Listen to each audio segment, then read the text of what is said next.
با عرض سلام و ادب و احترام خدمت همه دوستان عزیز. بعضی از دوستان دستور داده بودن یه فیلم کوتاه راجع به این استراتژی برخورد با مووینگ خدمتتون تقدیم بکنم که اطاعت امر شد و الان این نکته به همراه یکی دو نکته آموزشی دیگه خدمتتون توضیح میدم. اولین نکته رو بگم که ما مووینگ 20 این خط سبز است و مووینگ 50 این خط قرمز است که متاسفانه توی چند روز گذشته کراس اتفاق افتاد که موردهای مشابه توی سنوات گذشته چارت رو نگاه میکنیم ریزش های هولوش 16-17% رو حالا اینجا ما از اینجا بخوایم حساب نکنیم از برخورد با مووینگ 20 که کراس اتفاق افتاده 16-17% ریزش داشتیم. ما طی دیروز و 4-5 روز گذشته دو بار برخورد کردیم با مووینگ و اون استراتژی ما به وقوع پیوست. اینجا علامت گذاری میکنم که اول 4 روز پیش رو خدمتتون توضیح بدم. میریم تو تایم فریم 5 دقیقه. توی تایم فریم 5 دقیقه جایی که علامت گذاشتیم اینجاست. اینجا تقریبا برخورد ما اتفاق افتاد با مووینگ. باید منتظر یک چاک توی 5 دقیقه یا مطمئن بشید 15 دقیقه، ولی من معمولا با همون 5 دقیقه چون یه ریسک و ریوارد خیلی مطمئن میخوام بگیرم و خارج شم سریع از پوزیشن. توی 5 دقیقه این چاک اتفاق میفته و یه سقف به ما میده به علاوه یه کف. اینجا فیبوناچی طلایی ما که حاصل اعداد 55% تا 65% رو توی این منطقه میندازیم و ما ورود میده. 2 مرتبه هم ورود داده. ما نقطه ورودمون میشه اینجا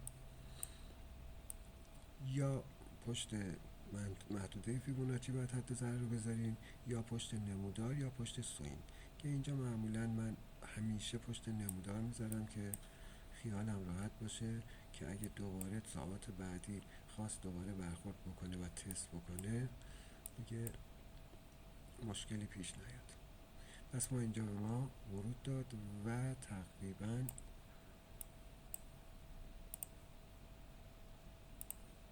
5-6% ریزش رو ما شاهد بودیم از جایی که ورود کردیم. مورد بعدی دوباره دیروز اتفاق افتاد که توی گروه هم خدمتتون توضیح دادم. اینجا بعد از برخورد نمودار با مووینگ منتظر چاک میمونیم. هر موقع چاک اتفاق افتاد این اعداد طلایی فیبو رو از سقف تا کف میندازیم و اگر ورود داد، اگر نداد میریم کف بعدی و اینجا ما ورود داده. اینجا پوزیشنمون فعال میشه.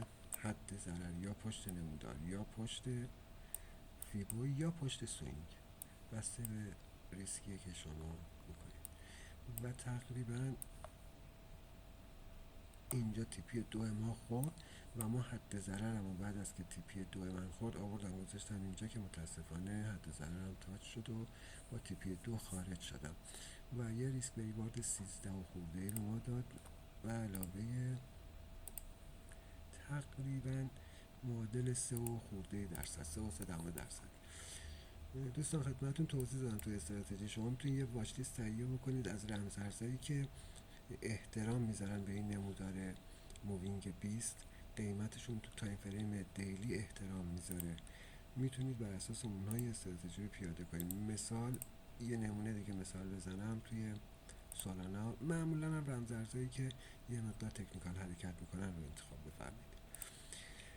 توی این پوزیشن قبلی من بود که گرفتم و تموم شد.